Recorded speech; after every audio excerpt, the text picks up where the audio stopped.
Hello everyone, you're welcome back to my channel. My name is Henry and today we are on Rhythm Studio. As we're doing our professional values, today we are going to talk about false representation. As you already know, what I do is to make these professional values in a story form or very practical, so that on the day you'll be able to memorize and remember whatever to write, and it'll be very easy to pass your OSCE. Because OSCE looks dangerous, OSCE looks scary, but OSCE is doable.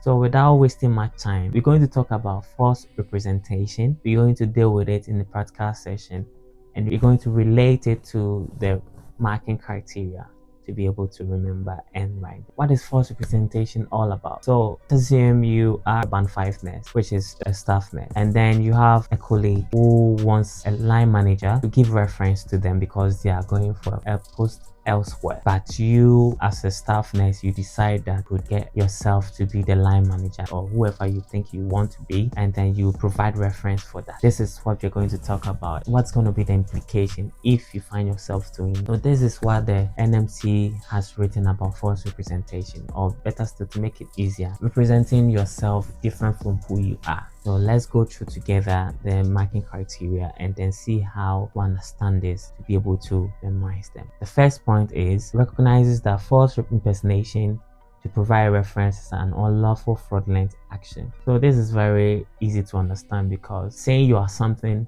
or someone you are not, and that's fraud. Fraud is basically presenting yourself different from who you are. So doing this is not just clinically wrong, but it's a fraudulent action, and this could be taken differently from what you even think it is. Next point is acknowledges their professional duty to report the unlawful and dishonest behavior of the nurse, the senior manager, and the professional body. The nurse and the midwifery council. Failure to report concerns may bring their own fitness to practice into question and place their own registration at risk, reflecting the duty of candor. So this is basically for anyone who sees another person doing that. Let's say you're working with your colleague and your colleague has represented himself differently, and you realize that this is false representation and you come across that. What you need to do is to report to the senior management and including the nursing midwifery council, because it is your duty to do. And if you fail to do that, what happens? You are at risk, and it means you are not competent to work as a nurse either. So this is what NMC is trying to say.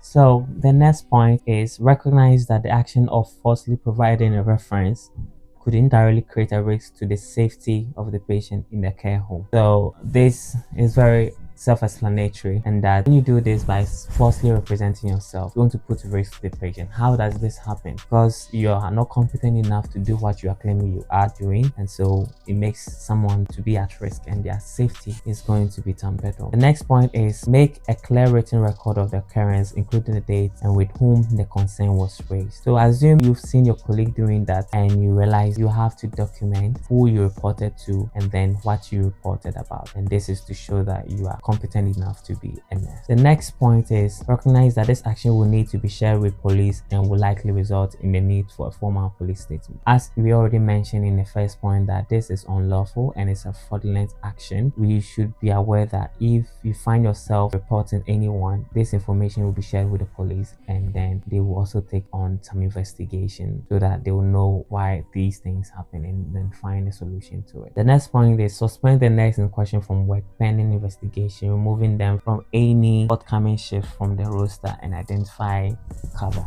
What will happen next is to suspend the nurse in question, and then they will find a replacement for that nurse, and then they will investigate further, because that person cannot be on post and still be working whilst the investigation is still ongoing. And then last point is identify that the act of impersonating a ward manager breaches the fundamental tenets of truth and as set out in the code, not promote professionalism, public trust. So as I said, someone is pretending to be something else, providing reference for who they are not, and so knowing that doing this, it breaches the code, and then whatever is going to happen is not going to be a good one. This brings us to the end of the false representation. To summarize, I would say you have a colleague who is falsely representing themselves differently from who they are. They claim they are the nurse manager, or they claim they are line managers, and they could provide references which they cannot. And you find or come across such a situation, what do you have to do? And you should know that doing that is unlawful and is fraudulent, and you should know know it's your duty to report to the senior management and then the NMC, and you should also know that you're going to document who you reported to and what actions you took. And then you should also be aware that the police might take over for investigation, and then you should also be aware that any investigation, the person who is at fault will be taken off duty and then a replacement will be done. So this brings us to the end of the false representation. If you like my video, I want you to share this content and give to your friends. Subscribe to my channel. I'll be encouraged to do more, and then people who are writing the OSCE also benefit from this. Thank you so much. I wish you all the best in your exams, and success will be yours.